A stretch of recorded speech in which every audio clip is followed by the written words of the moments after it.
Hi friends, நம்ம இப்போ stone செயினை இந்த நெக் டிசைனில் எப்படி வச்சு ஸ்டிச் பண்ணுறதுன்னு பார்க்க போகிறோம்.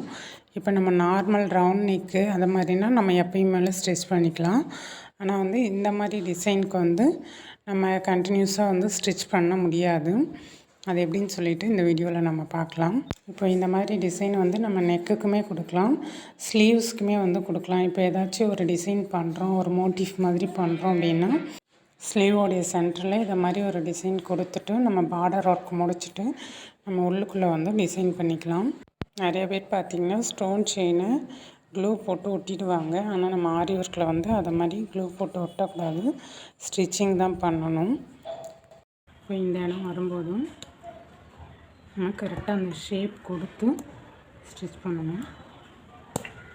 இப்போ ரவுண்ட் நெக்கெல்லாம் பண்ணுறோம் அப்படின்னா அதெல்லாம் நார்மலாக வந்து நம்ம அப்படியே ஸ்டோன் செயினை கண்டினியூஸாக போட்டுகிட்டே போகலாம்.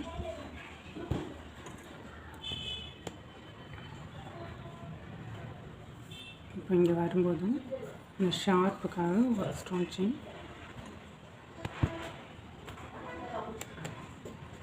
இப்போ இங்கே வந்து நம்ம என் பண்ண போகிறோம். இந்த ஸ்டோன் செயினை கட் பண்ணாமல் அப்படியே நம்ம வந்து இப்படி வச்சு ஸ்டிச் பண்ணோம் அப்படின்னா நமக்கு கரெக்டான ஷேப் கிடைக்காது. அதனால் இங்கே வந்து நம்ம கட் பண்ணிடுறோம், ஸ்டோன் செயினை கட் பண்ணிடுறோம்.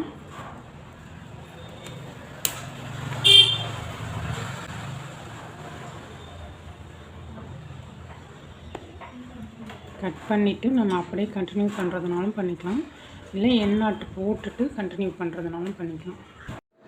கட் பண்ணி முடிச்சுட்டு நம்ம நாட் போடாமல் அப்படியே சேர்த்து ஸ்டிச் பண்ணிவிட்டு போகலாம். கீழ்பாக்கம் இருந்து மேலே வரைக்கும். பிகினராக ஸ்டார்டிங் ஸ்டேஜில் இருக்கவங்க எந்த சைடு உங்களுக்கு நல்லா வாட்டமாக போடுறதுக்கு வருதோ அதுக்கேற்ற மாதிரி நீங்கள் போட்டுக்கோங்க. இப்போ நான் இங்கே வந்து என் நாட் போட்டுடுறேன். நம்ம மேல் பக்கம் இருந்து ஸ்டிச் பண்ணிட்டு வந்தோம்னா நமக்கு ஸ்பீடு நல்லாவே இருக்கும். அதனால் நான் மேலே இருந்து வரேன். பார்த்திங்கன்னா இப்போ ஒரு சைடு வந்து நம்ம ஏற்கனவே ஸ்டிச் பண்ணி முடிச்சிட்டோம். இப்போ அடுத்த பக்கமும் நம்ம மேலேருந்து நெக்கோடைய டாப்பில் இருந்து ஸ்டிச் பண்ணி கொண்டு வரோம். பிகினராக இருக்கவங்க வேணும்னா ஸ்டார்டிங் ஸ்டேஜில் மட்டும் ஸ்டோன் செயினை க்ளூ போட்டு ஒட்டிட்டு அது காஞ்சதுக்கப்புறம் ஸ்டிச் பண்ணிக்கலாம். ஆனால் ரெகுலராக வந்து இதையும் கண்டினியூ பண்ணக்கூடாது, க்ளூ போடாமலே ஸ்டிச் பண்ண பழகிக்கணும். இந்த மாதிரி ஷேப்ஸ்க்கெலாம் இப்படி தான் நம்ம கட் பண்ணி தான் திரும்ப வந்து ஸ்டிச் பண்ணணும்.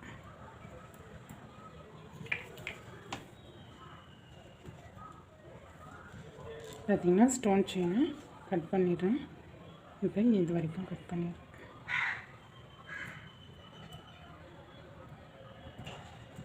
நம்ம சேனலில் பார்த்திங்கன்னா ஆரி ஒர்க் சம்மந்தமான வீடியோஸ் எல்லாமே நம்ம போட்டுட்ருக்கோம். இப்போ அடுத்து பார்த்திங்கன்னா மெஹந்தி கிளாஸுக்கான வீடியோஸும் நம்ம வந்து டுட்டோரியலாக வந்து போட போகிறோம். நம்ம சேனலில் வர வீடியோஸ்லாம் உங்களுக்கு யூஸ்ஃபுல்லாக இருந்ததுன்னா நம்ம சேனலை சப்ஸ்கிரைப் பண்ணிக்கோங்க. உங்களுடைய ஃப்ரெண்ட்ஸ் அண்ட் ஃபேமிலிக்கும் ஷேர் பண்ணுங்கள். இங்கே ஸ்டிச் பண்ணிட்டோம், இருந்தாலும் லைட்டாக கேப் இருக்குது. இப்போ இங்கேயே நாட் போடாமல் இந்த த்ரெட்டை கொண்டு போய்ட்டு இந்த ஸ்டோன் செயினையும் சேர்த்து நாட் போட்டுக்கணும். ரெண்டு சைடு உள்ள ஸ்டோன் செயினுமே தனித்தனியாக ஸ்டிச் பண்ணுறதுன்னு தெரியாத அளவுக்கு நம்ம சேர்த்து ஜாயின் பண்ணி நாட் போட்டுக்கணும். நம்மளுடைய இன்ஸ்டாகிராம் பேஜ் லிங்க்கும் ஃபேஸ்புக் பேஜோடைய லிங்க்கும் வந்து டிஸ்கிரிப்ஷனில் லிங்க்கை கொடுக்குறேன். விருப்பம் இருக்கவங்க ஃபாலோ பண்ணிக்கோங்க.